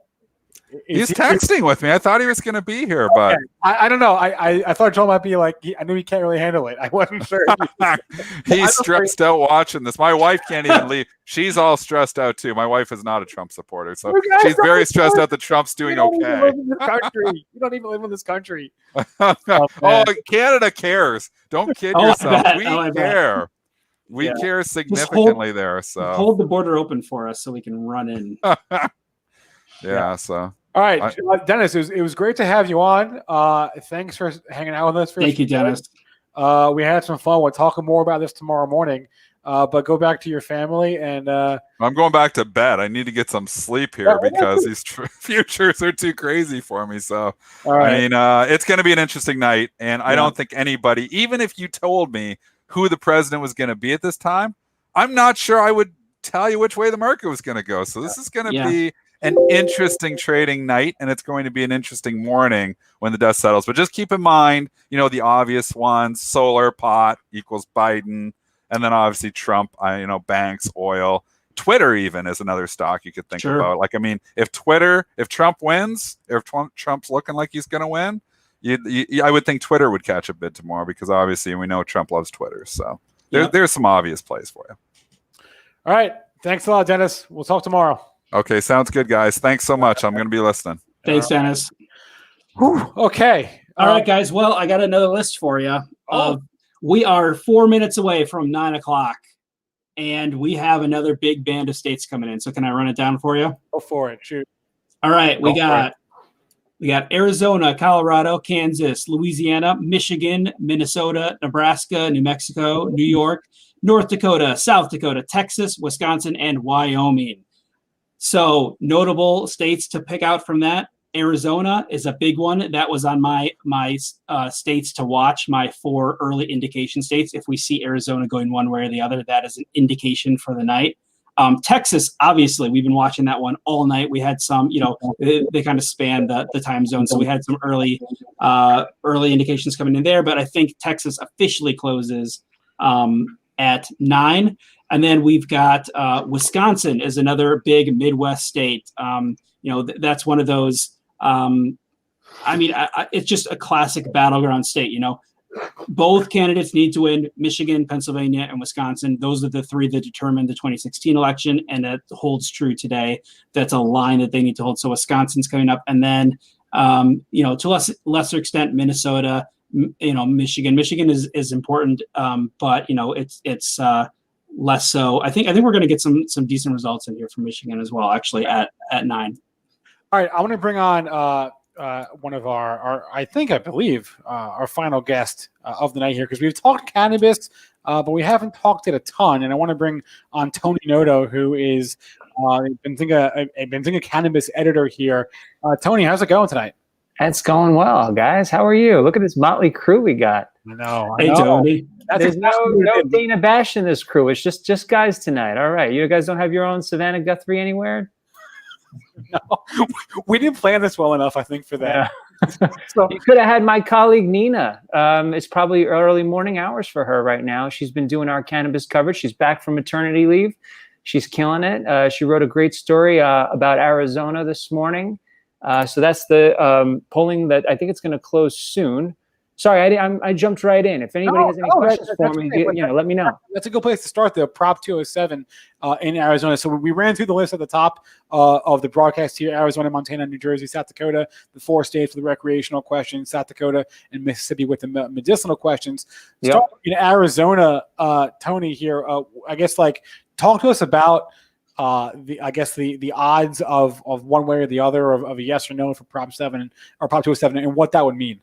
Yeah, sure. Well, it's reasonable to assume, Nina covered the story this morning, that existing cannabis companies in Arizona will be prioritized if the vote goes through. We got Harvest Health won 3 medical marijuana licenses this morning. So it's too early to know whether the rec vote went through. But the thing about Arizona is it's a very robust medical marijuana market. The public is they're used to having medical cannabis. We had Chris Crane from Forefront Ventures. You can't go a block in Phoenix without seeing, a dispensary billboard or something like that, or an ad for medical cannabis production. So, but it's worth noting that in 2016 that the vote did not go through. I should add that Chris Crane from Forefront will be on PreMarket Prep tomorrow morning at 9. Who are the biggest players in Arizona? Well, Harvest Health, they just made the news today. They got 3 medicinal licenses. Okay. So that's a company to look out for, and that they're killing it there. I don't know if it's if there is any one company that's dominant there, like Trulieve is with Florida, or Schwaz is in Colorado, but it's a very diverse market. You might hear some squeaking on the floor, by the way. We got Ernie with the bully stick in his mouth. Wait. Speaking of your setup, nice fireplace. Yeah, man. I lit that guy. Very classic. It's cozy night by the fire. Super We're nice. cool as Yeah. pie here in the Noto household. Classic. We're not nervous at all. Tony, what about New Jersey here? Question 1 on the ballot to permit recreational use and the cultivation and the processing and the selling of cannabis in New Jersey. Talk to us about that market, because that of course brings New York with it to an extent. Yeah, that's sure. New York City is basically going to look at Jersey and go, "Hey, us too," and then we're gonna, in 2021, hopefully make something happen. But the gardens and neighbors, I can see them from my window. They like Joe and they like their weed, and they want criminal records expunged for marijuana charges. So that's exactly what Biden and Senator Harris want to do. Who are the biggest players there? Well, the first one that comes to mind is Holistic. Not a big player yet, but he's I spoke with Josh Genderson, the CEO there, and they're making moves there. And you're going to see companies little by little start making their announcements in New Jersey because they're pretty confident that it's going to go through. All right, I'm going to cut in here real quick. It's 9:01, and we've got a few more results here, just a few more to run down. We have Trump winning Louisiana and North Dakota. Biden wins New Mexico and, unsurprisingly, New York. Trump wins South Dakota and Wyoming. Again, nothing surprising or out of the ordinary here. Very early call states. So that total brings us to 119 for Biden, 94 for Trump. And again, if you're counting at home, 270 is the number to win. Oh, it's a big number. And Tony, just what about the broader implications of a Trump or Biden win as it pertains to federal decriminalization or legalization of cannabis? When do you see that happening? When do I see what happening? Just federal legalization.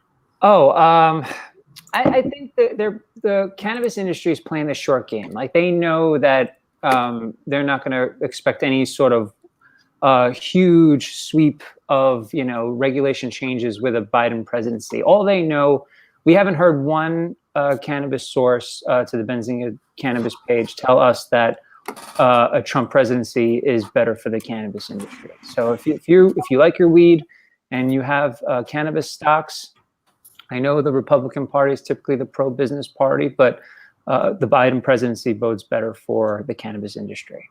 And it's going to be little by little. I mean, right now, all they want to talk about are the 5 states. So it's New Jersey, South Dakota, Montana, and Arizona, and that's it. They're just concentrating on that, and Mississippi. So, once they get through that, then they'll start thinking, hey, here, what else can we do in 2021 and 2022?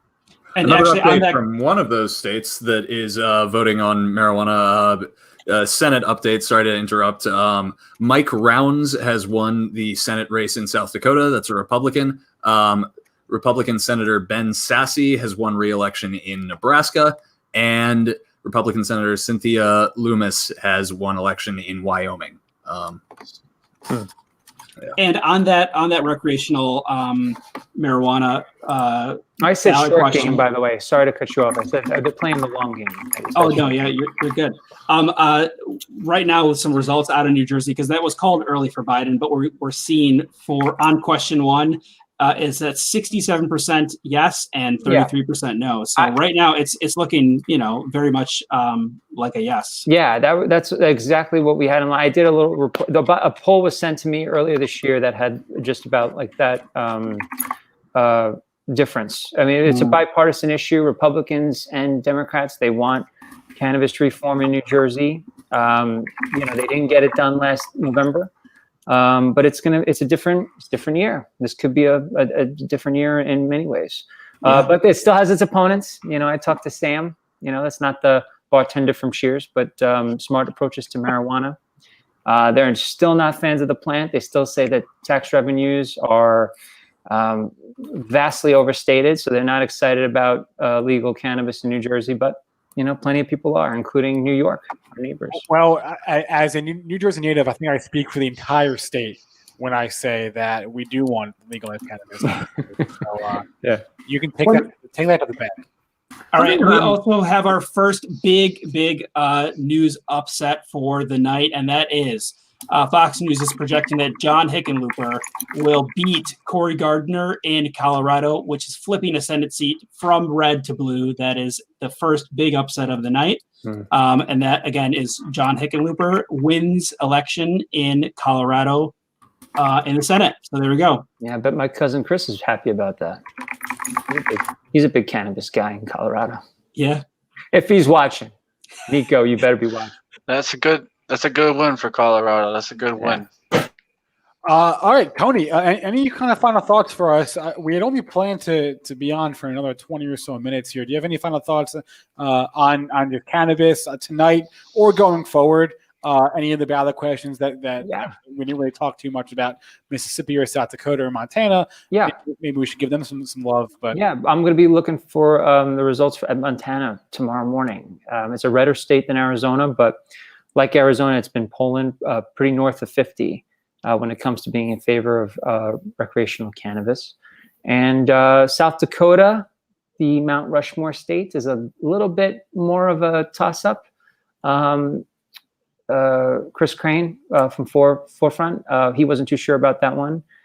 So he wants to be wrong, but he's saying that voters will likely want to go slower, and they'll probably vote for medicinal only. Interesting. Yeah. What state was that again? Oh, South Dakota. Oh, no, you may have said, I just missed it. Okay. Yeah.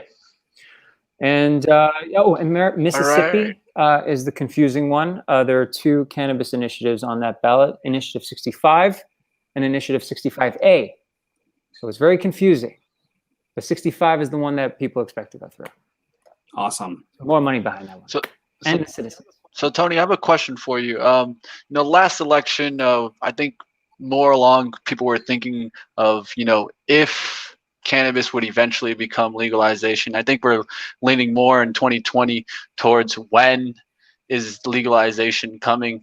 Could you give any reach out? Do you think it could happen in the next presidency, or do you think we're still looking out to 2024 and beyond? I think it could happen in the next presidency. I mean, from the feedback that we got, we did this 1-hour election special the other night.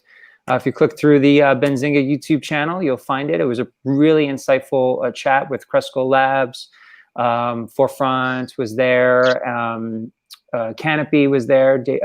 David from Canopy was there, and we talked about it. And they're very excited for a potential Biden presidency, because that will advance the industry in more ways than one.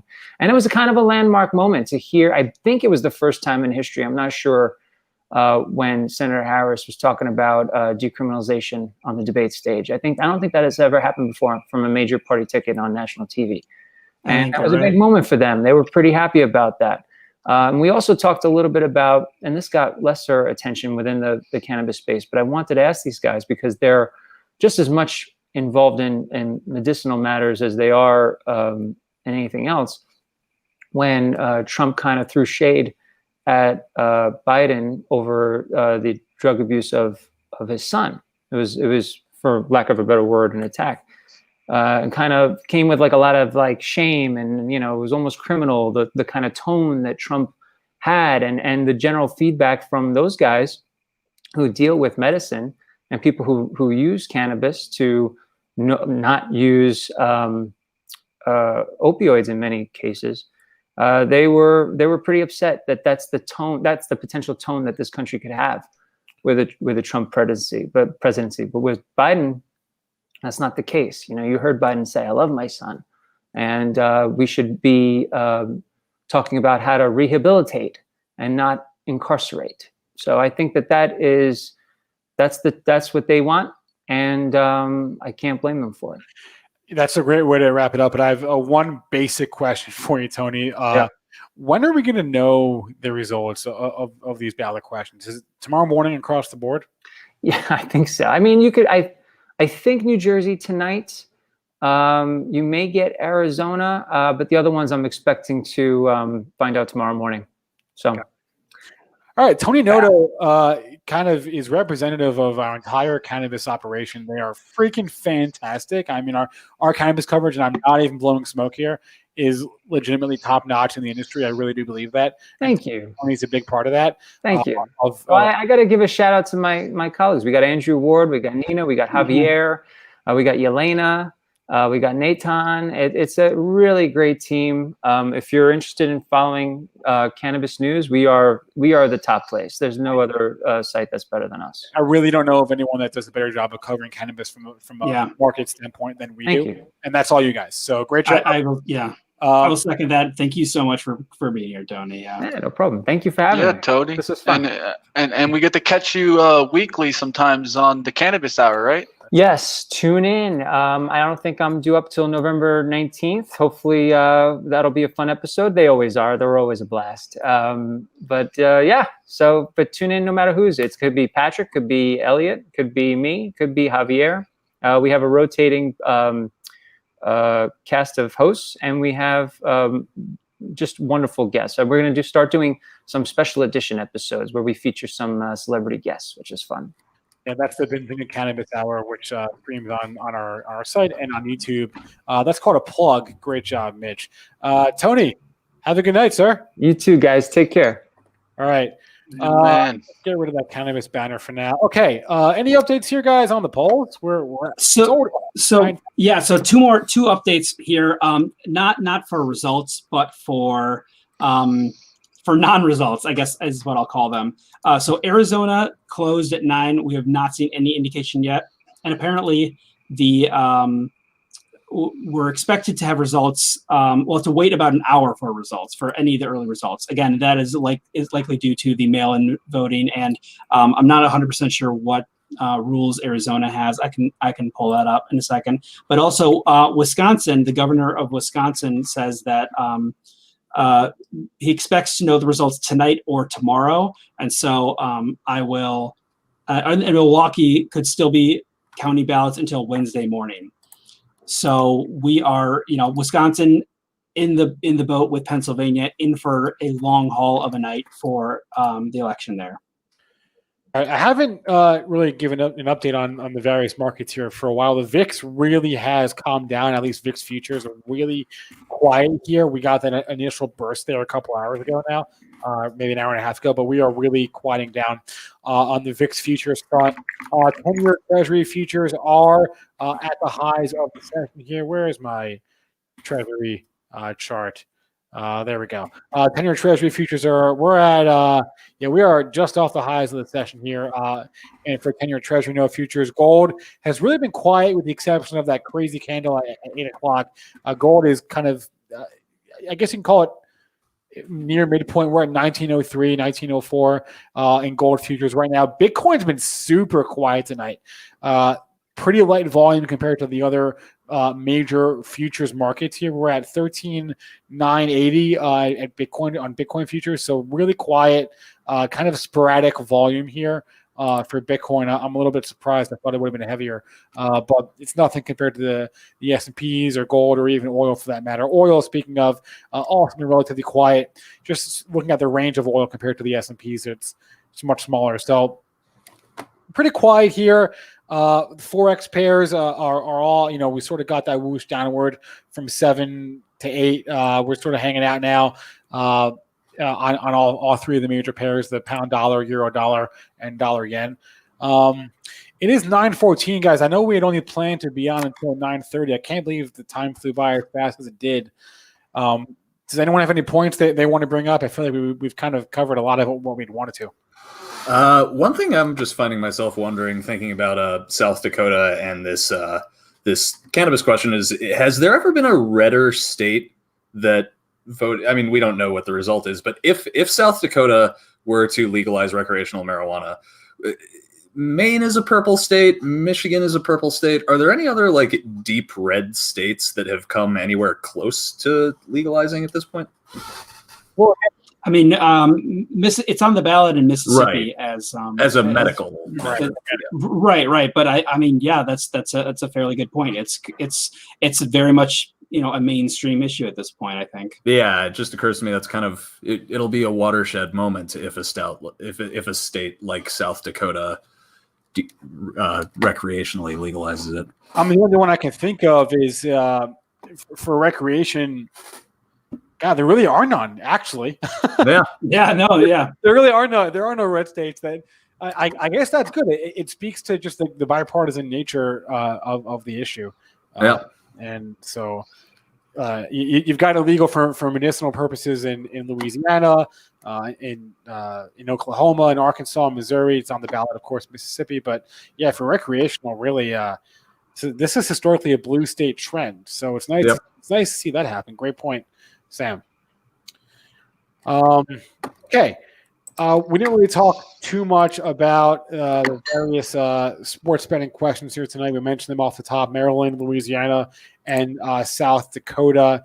It's worth pointing out that at least for Maryland and South Dakota, if the sports betting initiatives do pass there, they're likely going to start next year. Louisiana probably has a bit of a longer road for their sports betting operations, but Maryland looks like they're ready to go. If question 2 is a yes tonight, South Dakota looks good to go for the second half of next year, according to the Action Network, as far as when they can actually start ramping up their sports betting operations. So we're watching those. How are we looking here, guys, on the tracker? No new results, right, since we last checked a few minutes ago? On percentages for reporting. Sure. So Texas is at 66% reporting, and Trump has made up that deficit he had. It is I would call it a literal tie here. It's within 10,000 votes of Texas. So again, 33% of the vote yet to come in, but Texas has closed the gap. Florida at 93% reporting. Trump has widened his lead there, up about 300,000 votes, up 3% there. Georgia is up 36% reporting. Trump is up about 16% there. But again, Atlanta not going to be reporting until about midnight or later because of that water pipe break. So I expect, don't expect those results to hold in Georgia. North Carolina, Biden is still ahead. Again, that's a Biden want state, very important. He's up about 2% with 78% reporting. And Ohio is still this is kind of my big surprise for the night.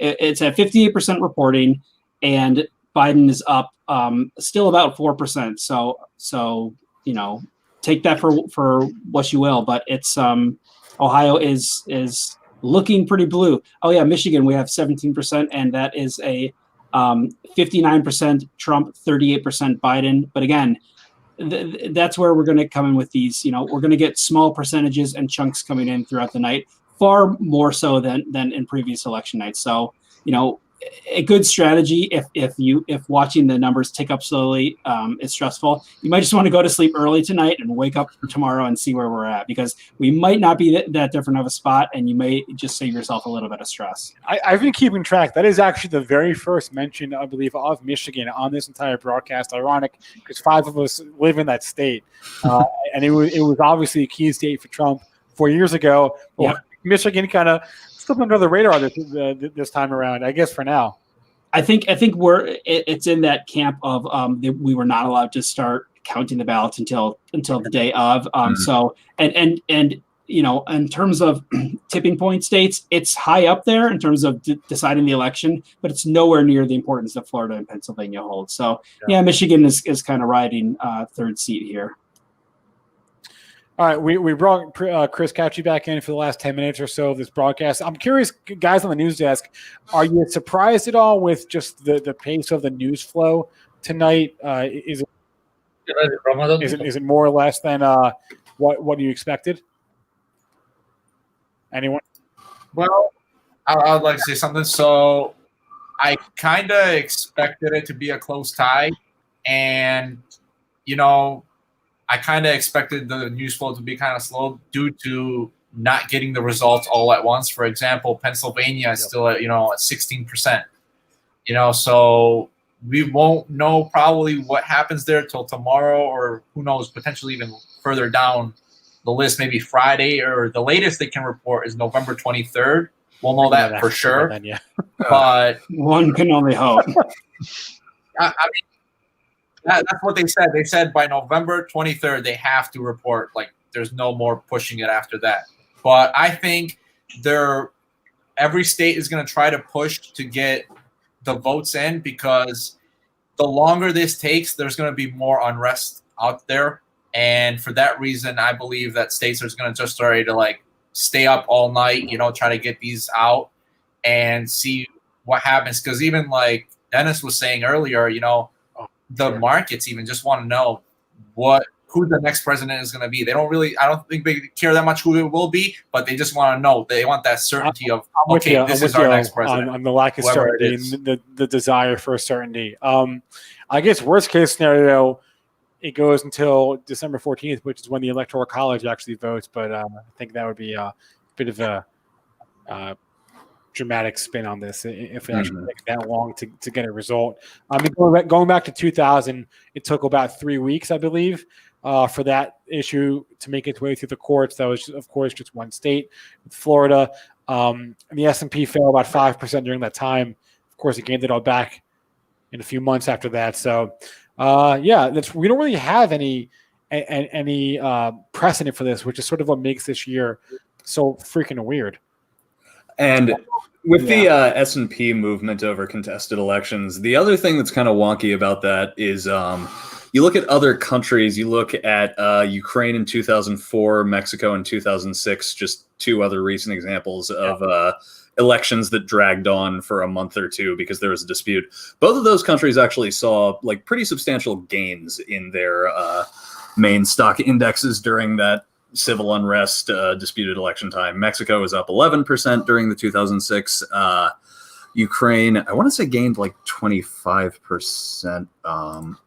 Let me pull that up. Yeah, 25% to its main index. Granted, that may be because these are emerging markets, but it's sometimes the market actually is happy with a little bit of a division, particularly, it's something that we've talked about here on this broadcast, is that probably a divided Congress would actually be a good thing for stocks. So I don't know. I don't know what point I'm attempting to make here exactly, but I guess that the uncertainty and contested election after election day is not universally bad for stocks everywhere in the world, and it'll be interesting to see if we see something different. So looking at the schedule here, I guess we're sort of, you could say we're past the meat of the night in terms of closings, right? There's only a handful of states that are still open, that have their polls still open, right? Really just the states on the West Coast. Everyone else is kind of closed. Is that right, Steve? Yeah. So again, this is unprecedented times. Right. We're gonna get more Pennsylvania results and more Texas results but in terms of bans of states closing, 10 o'clock has about a handful: Idaho, Iowa, Montana, Nevada, Oregon, and Utah. And then after that, the three big ones: Oregon, Washington, and of course California, which has a lot on the ballot and is a big, pretty substantial state there. But that closes at 11 p.m. Eastern Standard Time. I just put this in the chat, and I'll say it out loud. I'm curious where all of our chatters are from. So drop your state, and I'm just curious where people are watching us from, because I mentioned we're all in Michigan with the exception of Sam, who is in Maryland. Maryland. I was one of those places. Great state. Maryland's a great state. I went to college there. I love Maryland. So I'm just curious. Go Terps. Just curious where our chatters are from as well. So we've got 5 minutes left in this broadcast. Does anyone have anything else they wanted to sort of address? I mean, it's kind of a free form thing. I mentioned this at the top, and I'll say it again. We don't really know. We didn't really have any expectations. Didn't really know too much what we were doing. We had sort of mapped it out, broadly speaking, but I think this has gone pretty well. Does anyone have anything they wanted to address otherwise or mention? There's one thing I wanted to say, and that is I am kind of glad to see, in the midst of a pandemic, that we're able to still get through an election relatively without hearing that much. No, wait, we're not through it yet. Let's we're going so far, knock on wood. We're going pretty well in the sense of I haven't heard anything about any violence going on or anything, crazy going on in the midst of, hearing results coming in. So that's something good that I still have faith in humanity.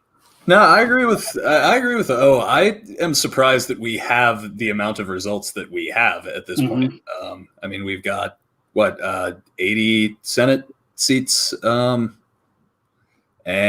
how many electoral votes at this point for president? We've got about like 200 total votes out of 538. Yeah, there's 326 remaining. Yeah, that's.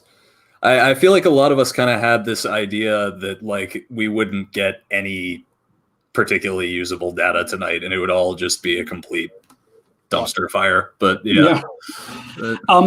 And to O's point of getting through the pandemic, I agree that we're not through this election by any means. It's going to be it's going to be some days to come, but there have been surprisingly few days. One thing I was looking for was to see if there was unrest going on.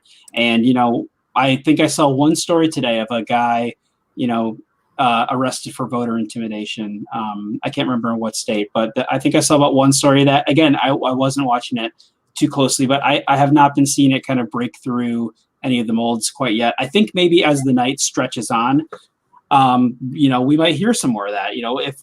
If Florida goes till 1, 2, 3 in the morning, we might actually start seeing some of that. I'm not 100% sure, but the fact that we're having record turnout in the midst of a pandemic, I agree, is inspiring, and it's what America's made of. I just want to add real fast, we are seeing some major movement here in some of the forex pairs. I'll just pull up my chart. And I am super zoomed in, or I was zoomed in. Let me zoom in again. This is the euro dollar.